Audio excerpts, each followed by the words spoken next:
Hey guys, this is Jason coming from Austin, Texas, and I have a video for you.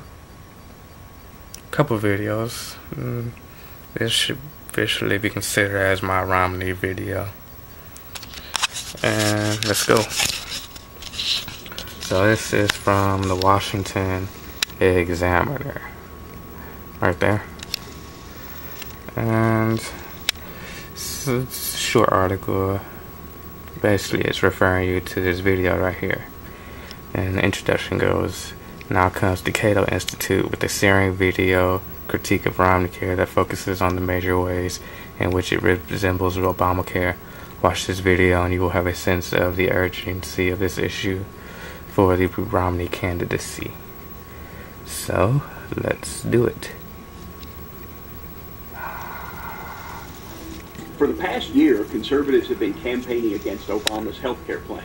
Now they want to repeal it, they want to file lawsuits to overturn it in the courts, and yet their front-running presidential candidate is Mitt Romney, who authored a very similar plan when he was governor of Massachusetts. He was kind of quiet during 2009. Now in 2010, he's out there putting himself forward to be the leader of the Republican Party, and in particular, he's campaigning against Obamacare. As President Obama himself has pointed out, Romney is the guy who created the prototype for Obamacare. When you run down the list of elements in the Obama plan and the Romney plan, they are all identical. The individual mandate, the requirement that insurers cover sick people at the same premiums as everyone else, the creation of a new government bureaucracy called an exchange that regulates health insurance, the subsidies to help people purchase private health insurance and comply with that mandate, the expansion of new government programs. It's very different than Obamacare in a couple of important ways. Okay, in every important respect, the Obama plan and the Romney plan are identical.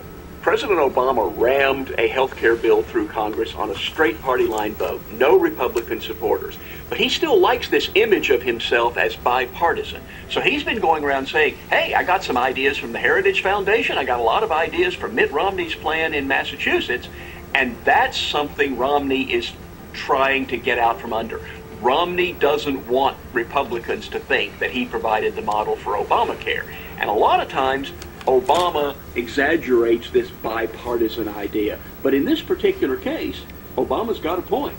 Romneycare did model a lot of the ideas that ended up being the framework for Obama's plan. And that's the connection Romney doesn't want people to see. This legislation looks an awful lot like what happened in Massachusetts, and I'm sure Governor Romney hates every time I say that. How can he lead the charge against a health care plan that is modeled on his own? How can he go around denouncing a government takeover and an intrusion into people's rights when he authored a very similar plan? I know some people say, gee, your Massachusetts health care plan isn't conservative. I say, oh, yes, it is. Well, he's getting a lot of flack from conservatives who don't think an individual mandate sounds like the limited government that they thought conservatives believed in. So he's come out saying, well, it's a matter of personal responsibility, and that's a bedrock conservative principle. No more free riders. People have to take personal responsibility. You may call this an individual mandate. I don't. I call it the personal responsibility principle. His concept of responsibility, which is also President Obama's concept, is that the government decides what you have to do, like you must buy health insurance, and then the government will decide what benefits you get. Other people think personal responsibility means you make the decisions about your life and you accept the consequences of your decision. Both the Romney plan and the Obama plan are essentially a government takeover of the healthcare sector of the economy.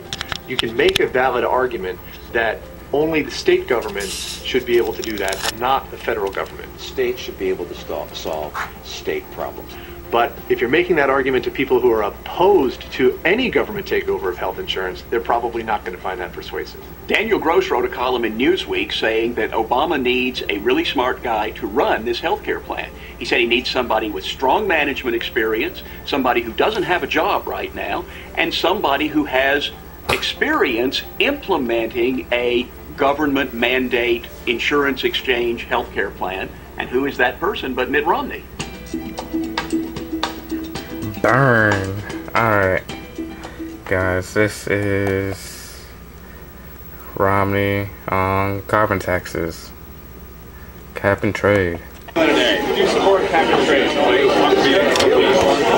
I support it on a global basis as one of the possible solutions. I do not support it for the U.S.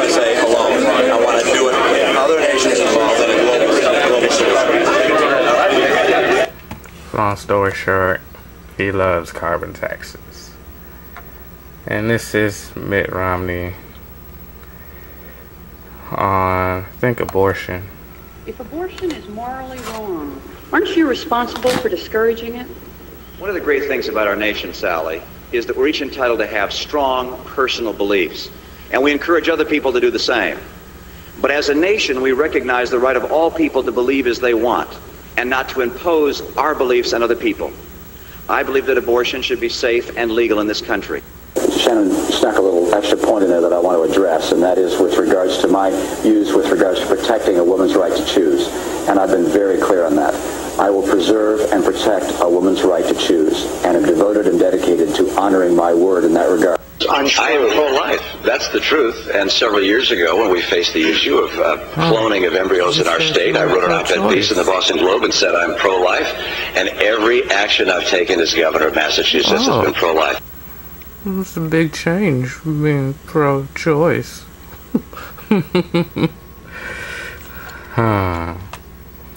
Well, guys, that's it for now. I'll come back when I have some more goodies for you. Bye.